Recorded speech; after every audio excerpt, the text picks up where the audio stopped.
നമസ്കാരം. മൂലയിൽ കിടന്ന മഴുവെടുത്ത് കാലിലിട്ടതുപോലെയായി കേന്ദ്ര സർക്കാർ. ഇല്ലത്ത് നിന്ന് ഇറങ്ങുകയും ചെയ്തു, അമ്മ തൊട്ടെത്തിയതുമില്ല എന്ന നിലയിൽ വെച്ച കാൽ പിറകോട്ട് വലിക്കാൻ നിർബന്ധിതരായിരിക്കുകയാണ് അവർ.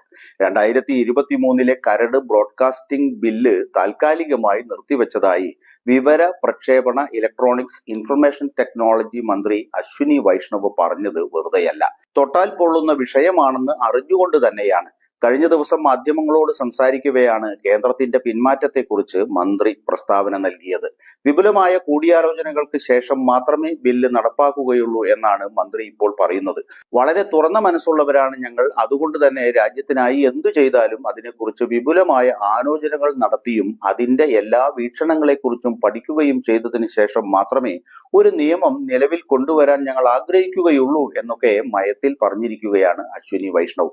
ഒരു ചർച്ച പോലും അനുവദിക്കാതെ പല സുപ്രധാന ബില്ലുകളും ശബ്ദ വോട്ടിനിട്ട് പാസാക്കിയവരിൽ നിന്നാണ് ഈ പതിഞ്ഞ ശബ്ദം പുറപ്പെടുന്നതെന്ന് പ്രത്യേകം ശ്രദ്ധിക്കണം.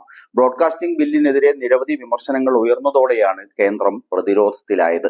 ബിൽ ഓൺലൈനിലെ അഭിപ്രായ സ്വാതന്ത്ര്യത്തെ തടസ്സപ്പെടുത്തുന്നുവെന്ന് നിരവധി പത്രസ്ഥാപനങ്ങളും സിവിൽ സൊസൈറ്റി സംഘടനകളും വിമർശിച്ചിരുന്നു. ഇതിനെ തുടർന്നാണ് ആഗസ്റ്റ് 12 ബ്രോഡ്കാസ്റ്റ് ബില്ലിന്റെ ഏറ്റവും പുതിയ കരട് കേന്ദ്ര സർക്കാർ പിൻവലിച്ചത്. ജൂലൈ 24, ജൂലൈ 25 തീയതികളിൽ വിതരണം ചെയ്ത ബില്ലിന്റെ കോപ്പികൾ തിരികെ നൽകാൻ സർക്കാർ ബന്ധപ്പെട്ടവരോട് ആവശ്യപ്പെട്ടതായും റിപ്പോർട്ടുകളുണ്ട്.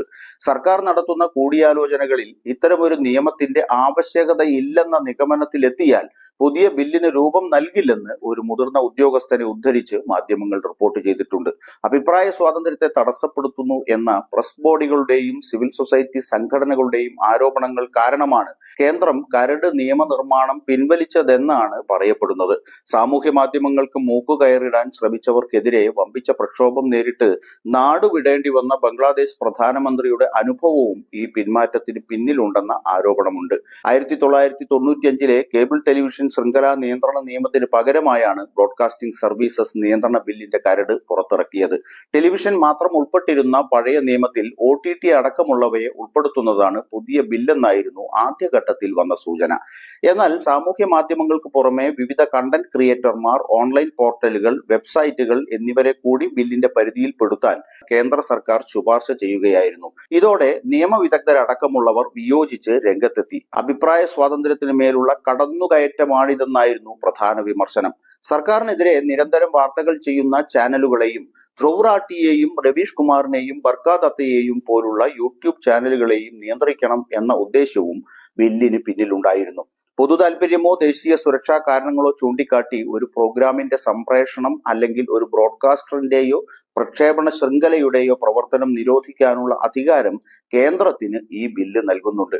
രാഷ്ട്രീയ എതിരാളികളെ നിശബ്ദരാക്കാൻ അത് ധാരാളം മതിയാവും. കർഷകർക്ക് പാസാക്കിയ ബില്ലുകൾ കൊട്ടയിലിടിയിക്കാൻ 1 വർഷം സമരം ചെയ്യേണ്ടി വന്ന പശ്ചാത്തലത്തിൽ സാമൂഹ്യ മാധ്യമങ്ങൾക്ക് കൊലക്കയർ സമ്മാനിക്കുന്ന ബില്ല് ചാപിള്ളയായി മാറിയത് ഇന്ത്യൻ ജനാധിപത്യത്തിന് ഗുണകരം.